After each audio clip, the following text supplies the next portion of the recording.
आपका आज बहुत बहुत स्वागत है। मैं विवेक बिंद्रा, मोटिवेशन स्पीकर और बिजनेस कोच। रितेश अग्रवाल का ओयो 25 साल के जेंटलमैन, 93 में जन्म लिया, उड़ीसा के कटक में। कहते हैं केमती अच्छंती है, कम ऑन, भालो अच्छंती। ये उड़िया लड़का 13 साल की उम्र में दुनिया भर में घूमना शुरू कर दिया। इसने पढ़ाई में बहुत मन नहीं लगता था। बचपन में एंटरप्रेन्योरशिप वर्ड सुना, एंटरप्रेन्योर बनूंगा। क्या बनूंगा मीनिंग नहीं मालूम था, लेकिन बच्चे क्लास में इंप्रेस हो गए, अरे एंटरप्रेन्योर बनेगा ये, हाँ। और तब से ये पीछे पड़ गए शब्द के। ट्रैवल करते करते, ट्रैवल में इनका इंटरेस्ट था, होटल में नहीं था, लेकिन इंसिडेंटली एक्सीडेंटली इस बिजनेस में घुस गया। क्योंकि शुरू के दौरान ये देखते थे कि जो सस्ते होटल थे उनके वॉशरूम गंदे, वॉश बेसिन और भी गंदे, गद्दे चादर उससे भी ज्यादा गंदी, customer experience check in checkout पे बहुत ही गंदा। ये सोचे कि क्यों नहीं एक बड़ी प्रॉब्लम को सॉल्व करते हैं। इंडिया में जितना बड़ा बिजनेस है, लगभग उसका 50% बिजनेस ये चाइना में भी बिल्ड कर चुके हैं। मिशन बनाया, create great living spaces for a common man. Great living space और कॉमन मैन दोनों अलग अलग चीजें हैं, दोनों एक साथ नहीं आ सकती। वो साथ में लाना थोड़ा मुश्किल था। 2012 में ओराइवल स्टेज प्राइवेट लिमिटेड नाम की एक कंपनी की स्थापना करी। छोटे बच्चे थे, टीनेजर थे। गुड़गांव के हुड्डा सिटी सेंटर चले गए। वहां जाके एक होटल वाले को बोले, देखो भैया आपका होटल चल तो रहा नहीं है, इसमें लोग आ तो रहे नहीं है, कमरे खाली पड़े रहते हैं। ऐसा करते हैं, मैं आपको कमरे किराए पे चढ़वाता हूं, उसमें कुछ कमीशन मुझे दे देना।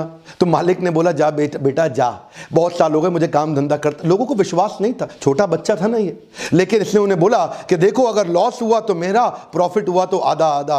होटल के एक्सपीरियंस, बाथरूम, बेड, चादर, टॉयलेटरीज, एमिनिटी, साफ सफाई, उसको अच्छा किया। वहां से मेहनत चालू करी, लेकिन बड़ा महंगा पड़ रहा था, उनको तकलीफें पड़ रही थी। वहां से इन्होंने सोचा कि मॉडल को स्केल अप करना है तो टेक्नोलॉजी चाहिए, और वहां से इसके बाद उन्होंने ओयो की स्थापना करी। ओयो का मतलब ऑन योर ओन। पहली सक्सेस स्ट्रैटेजी क्या है? Asset light strategy. क्या मीनिंग हुआ इसका?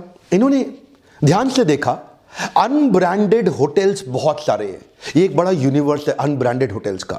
उन सारे अनब्रांडेड होटल्स को एक ब्रांडेड इकोसिस्टम में अगर ला दें तो मजा आ जाएगा। ये सोचते थे किसी मॉल के पास हो होटल, कि रेलवे स्टेशन के पास हो, एयरपोर्ट के पास हो, किसी कॉर्पोरेट हब जहां पे बहुत एम्प्लॉयबिलिटी है उसके पास हो, ताकि होटल तुरंत पिकअप कर जाए। और उसके बाद इन्होंने धीरे धीरे ये समझना शुरू किया कि दुनिया की जितनी बड़ी होटल चेन्स हैं, ये सबका फोकस है उन होटल्स पे जहां 100 से ज्यादा कमरे हों, और 90% से ज्यादा होटल ऐसे हैं जिनके पास 100 से कम कमरे हैं।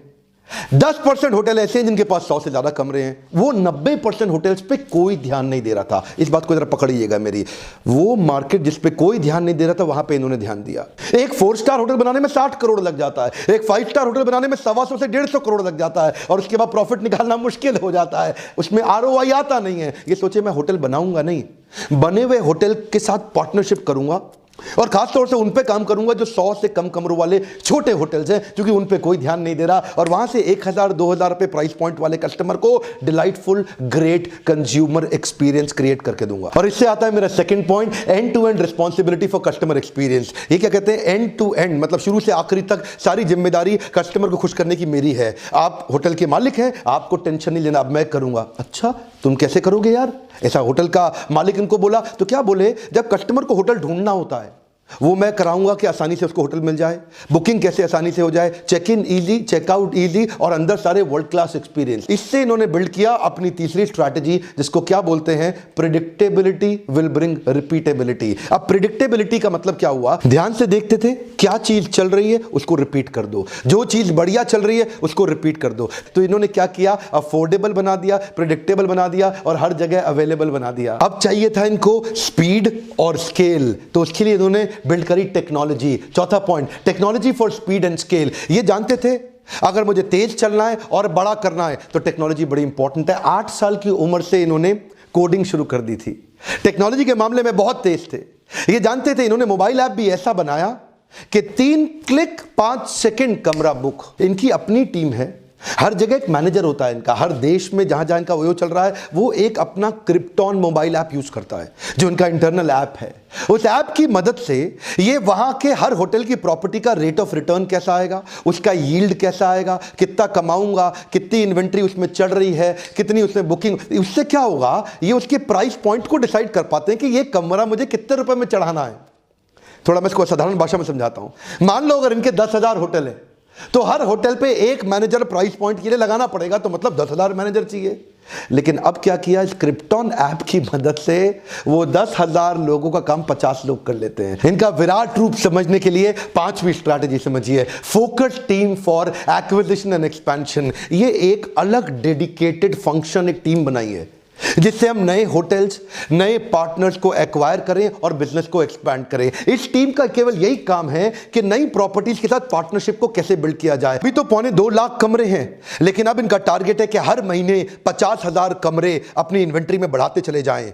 और ये कहते हैं 2023 तक इस रेट से हमारे पास 25 लाख कमरे हो जाएंगे, जो दुनिया की सबसे बड़ी होटल चेन से 2 गुना ज्यादा बड़ा होगा। आप सोच रहे होंगे ओयो तो तेज एक्सपैंड कैसे किया, ये छोटा सा बच्चा 24-25 साल का, ये किया कैसे इसने? देखिए ये टेक्नोलॉजी का कमाल है। एक्सपेंशन की जो अलग टीम बनाई है उसमें उन्होंने क्या किया कि दूसरा आदमी जब होटल के साथ पार्टनरशिप करता है 8 महीने लगाता है, ये 8 दिन में कर लेते हैं। कैसे करते हैं? मोबाइल ऐप से ही सब चीजें भेजते हैं, उनको ऐप डाउनलोड करा देते हैं, उनके साथ मोबाइल पे ही कॉन्ट्रैक्ट साइन करा के वापस मंगा लेते हैं। उसके बाद 15 दिन में प्रॉपर्टी को एकदम अपग्रेड कर देंगे, जो मैं पहले बता चुका हूं आपको, प्रॉपर्टी को सुंदर बना देंगे और चालू इस तरह से नई प्रॉपर्टी रोज एक के बाद एक। अब इतना तेज एक्सपैंड कर रहे हैं ना, जब एक्सपेंशन तेज है तो गलतियां भी तेज हो सकती हैं। उसके लिए इन्होंने बनाई 6ठी strategy, feedback to feed forward. इसका मतलब क्या हुआ? They say that we have a feedback driven strategy factory. जो भी कुछ करेंगे, जो भी कुछ नया लेकर के आएंगे, वो कस्टमर से लेकर के आएंगे। अब ये सारी टेक्नोलॉजी को चलाने के लिए ह्यूमन एलिमेंट मिस नहीं होना चाहिए, क्योंकि ह्यूमन ही तो टेक्नोलॉजी चलाएगा। तो उसके लिए इन्होंने बनाई 7वीं strategy, lowest attrition with continuous training. ये अपनी टीम को इतना ट्रेन करते हैं, इतना इंस्पायर एंगेज करते हैं कि 25 स्किलिंग इंस्टीट्यूट बना दिए ओयो ने, 25 ट्रेनिंग सेंटर्स बना दिए अपने लोगों के लिए ओयो ने।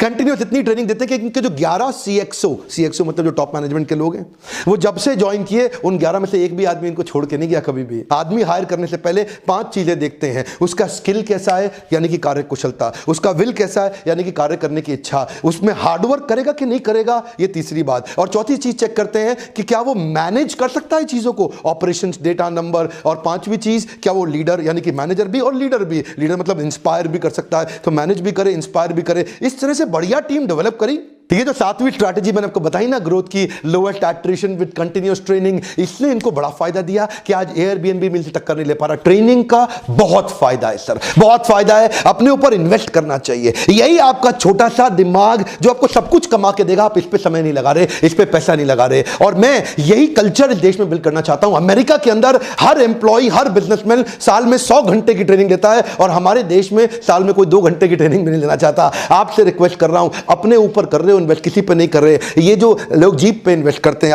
अपने पेट के ऊपर इन्वेस्ट करते हैं, अपनी जनेंद्रियों पे इन्वेस्ट करते हैं, अपने बाहरी शरीर पे इन्वेस्ट करते हैं, इस पे नहीं करते।